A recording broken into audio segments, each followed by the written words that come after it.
ꯃꯌꯥꯝ ꯉꯁꯤꯗꯤ ꯑꯩꯈꯣꯏ ꯆꯤꯀꯟ ꯃꯨꯛꯕꯥꯡ ꯇꯧꯗꯣꯏꯅꯤ ꯑꯗꯣ ꯃꯨꯛꯕꯥꯡ ꯇꯧꯗꯣꯔꯤꯕ ꯃꯤꯁꯛꯁꯦ ꯀꯅꯥꯅꯣ ꯑꯗꯨꯃꯗꯤ ꯍꯥꯏꯔꯣꯏꯒꯦ ꯆꯥꯔꯝꯗꯥꯏꯗ ꯍꯥꯏꯔꯛꯑꯒꯦ ꯁꯣꯝꯗ ꯍꯤꯟꯖꯥꯡ ꯂꯩꯔꯦ ꯆꯥꯛ ꯂꯩꯔꯦ ꯑꯩꯈꯣꯏ ꯂꯦग ꯄꯤꯁ ꯂꯩꯔꯦ ꯃꯇꯨꯝ ꯂꯩꯔꯦ ꯁꯤꯗ ꯍꯤꯟꯖꯥꯡ ꯂꯩꯔꯦ ꯇꯤꯜꯍꯧ ꯈꯔ ꯁ꯭ꯄꯣꯟꯁꯔꯅ ꯁ꯭ꯄ꯭ꯔꯥꯏꯠꯅ ꯇꯧꯕꯅꯤꯀꯣ ꯃꯌꯥꯝ ꯁꯣꯝꯗ ꯑꯩꯒ ꯃꯨꯛꯕꯥꯡ ꯇꯧꯕꯤꯗꯣꯔꯤꯕ ꯏꯅꯥꯎ ꯑꯁꯤꯒꯤ ꯚꯤꯗꯤꯑꯣ ꯂꯩꯔꯦ माई पुखमगिनी सोमदा लेग पीस मतुम खरगा हिंजांग खरगा लैरे मथंग दाव मखा उचरागे आज चिकन मुकबांग करेंगे और किसके साथ करेंगे वो वीडियो में पता चलेगा आप लोगों को अभी नहीं बताऊंगा और सीक्रेट है प्राइवेसी है अदर मैं वीडियो हो से हेलो गाइस हेलो गाइस को hello hello guys hello guys hello guys मैं am ngase ai na kan lai se selem sa ka oi mai wing mai mai arunachal lagi ni aduga ma yum se Guwahati da ju lai Assam da ju aduna ma se ai gi inau ni pa gugu gi friend ni ma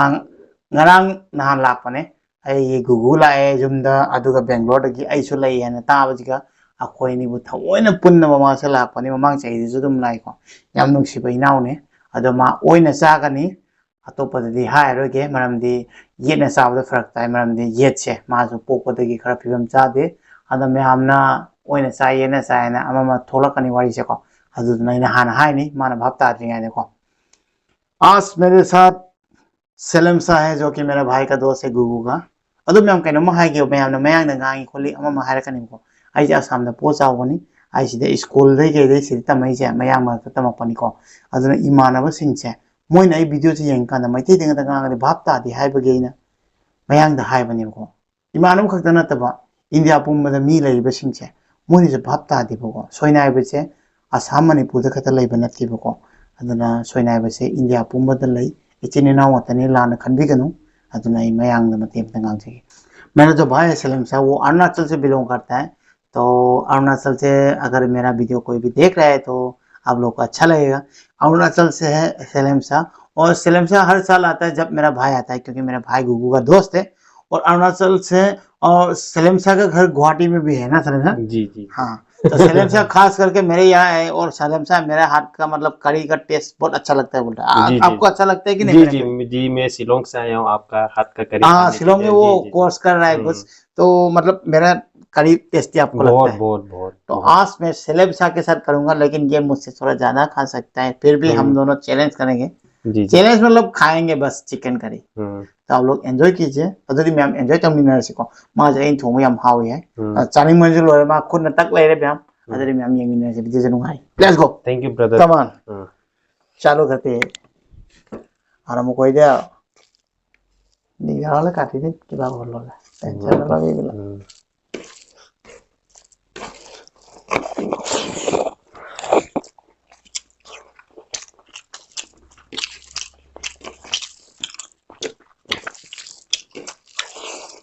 हावब्रा माने माने हावब्रा माने tasty होइसे ना हावी माने tasty हावी को हावी हावी हावी है अदो मसक अखोई दे माना माने दम लोइना सलेम साहब ने टेस्टी बोला तो वो टेस्टी होगा तो मुझे बहुत अच्छा लगा मैं जो बना रहा हूँ अगर टेस्टी लगता है तो बहुत अच्छा लगता है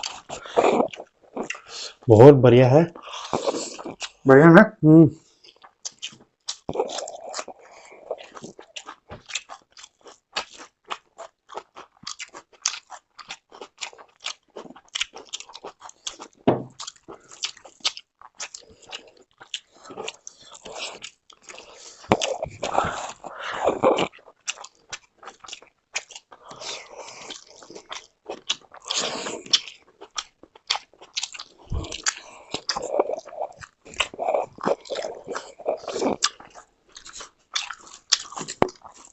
ले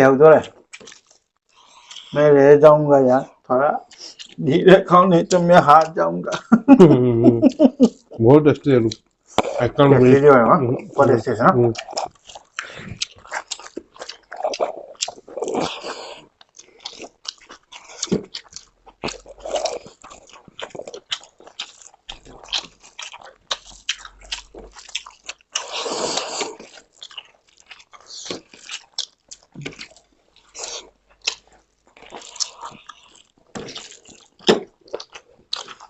तीन तीन में हम हाव रहे हैं पता ना पूरा टेस्टी है ना चल रहा है हम देखते से ताजा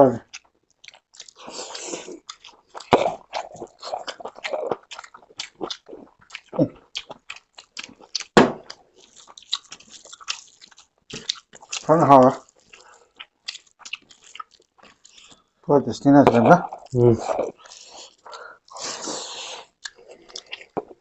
चा का पान लाओ थोड़ा किधर नहीं हो मैम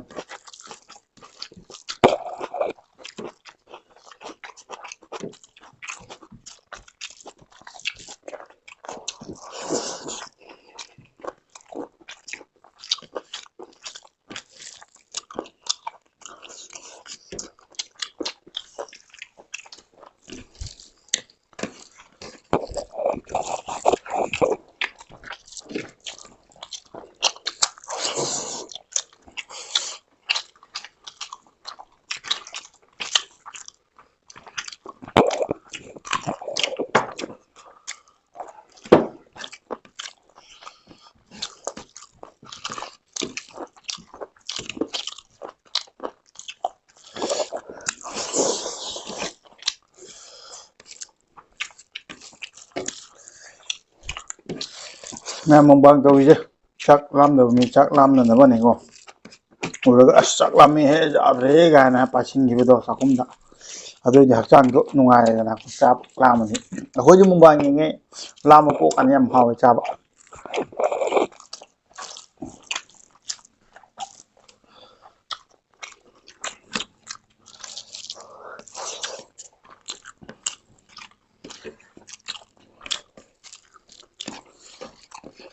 आदि पुक तन क्या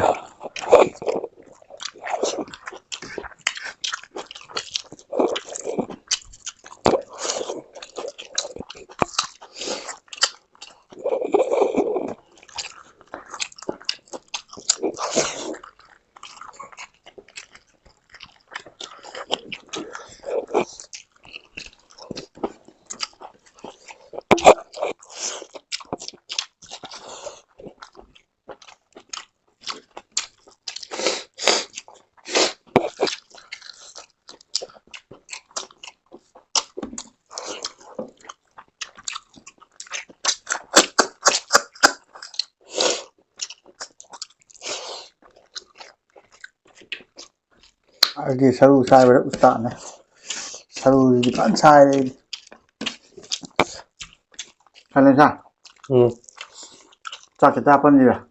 गु को रा थोड़ा सा खाना ना ओके गु को बुला दे नहीं नहीं मत जाओ यहाँ से मैं सिग्नल दूंगा गुगु ओके कम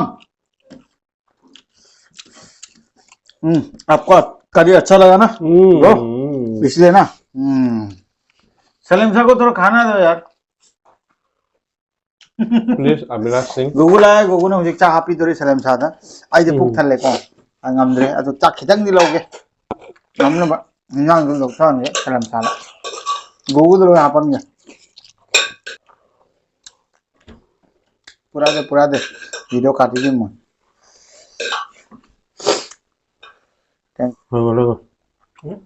हेलो आई लो खराब पी दो यार यार पानी यार mau नहीं आलू चाहिए दे लो आलू आई जी ने मरू तने मा है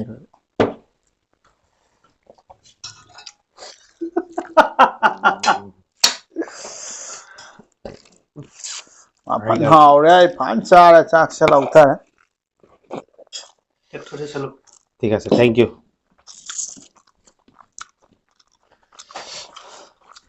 हाँ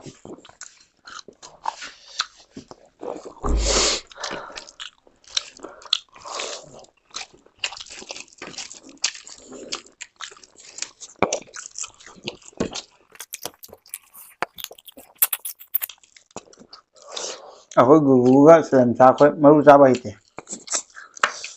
मतोंग जन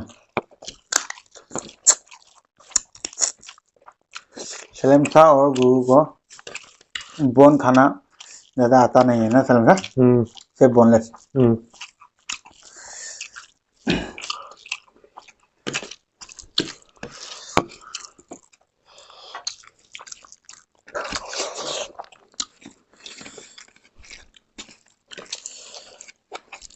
ऑनियन पिकअप दिया ना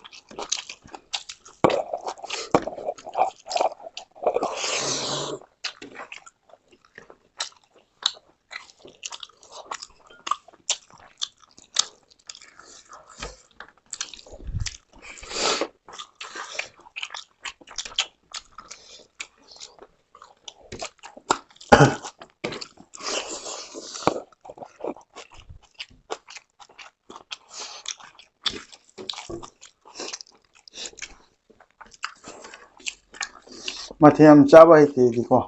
अगुना यहाँ आमदे हेंद्रे थी मुझे ना फिल्म सा ढेर सारा करी खाने का मन नहीं करता एक ही बढ़िया है आपको अच्छा लगा ना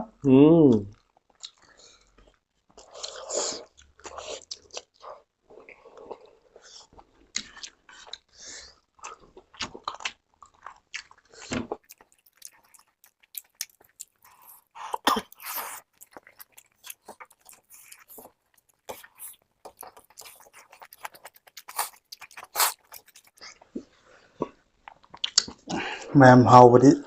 हाई कंदर anh trai खुजा के तुम भाप ताम है उखम से फेंक रहा हूँ ना टेस्टी में तो मैं खुद बता नहीं सकता चलेगा बहुत बढ़िया मैं मेरा वेरी टेस्टी जो डिश है उसको ही साफ कर दिया मैंने अब भी मैं पानी खाऊंगा मुझे इसी करता नहीं चलेगा इस बार बोतल दम तो पी रो मैं तो रंटा ना होने वाला thank you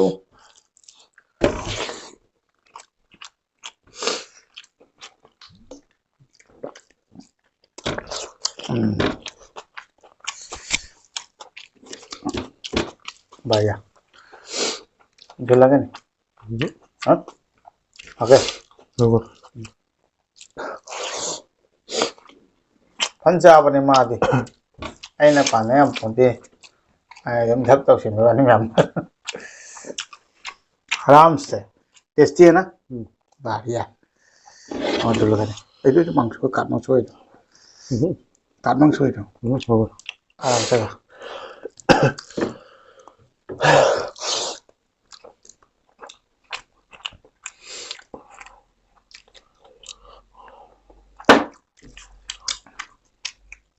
hiểu đâu bao cái nữa nó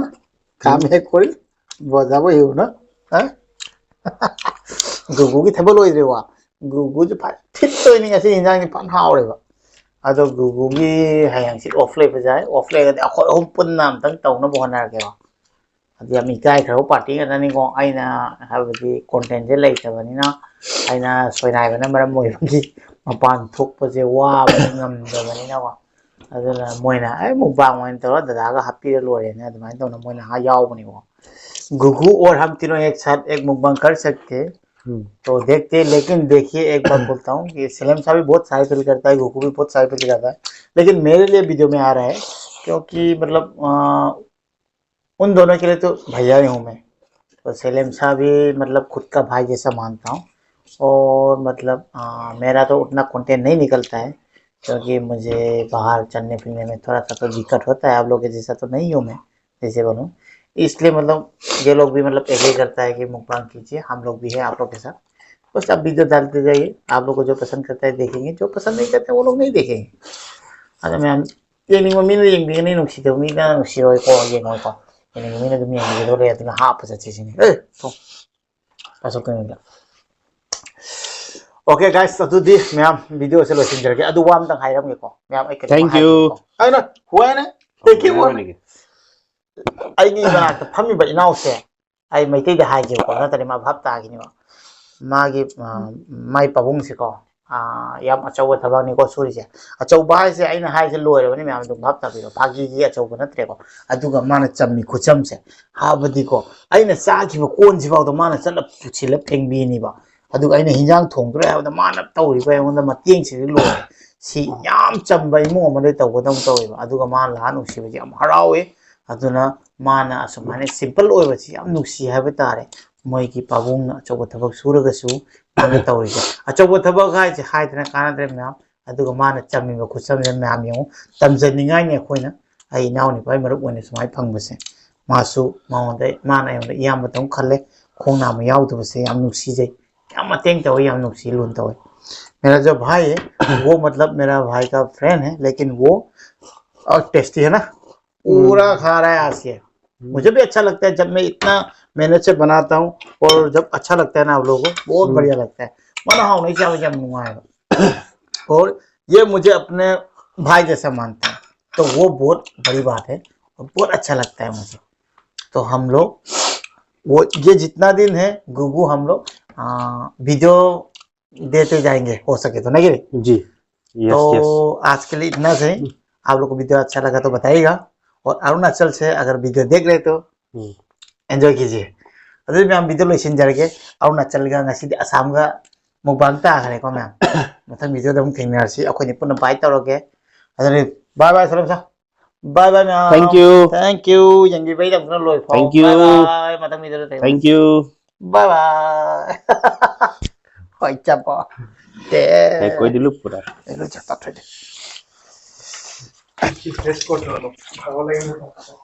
Iman tasty আছিলে কি ভাগো লাগিলে ভাল লাগিলে আৰু এটা প্লেট দিম ভাবি আছো দাদা ভিডিও হেক কৰি দিলে পুৰা বজালে আজি চেলেম যায় মজা লাগে দাদা বাটি লিমিনি খাইছো মই খাই ভাল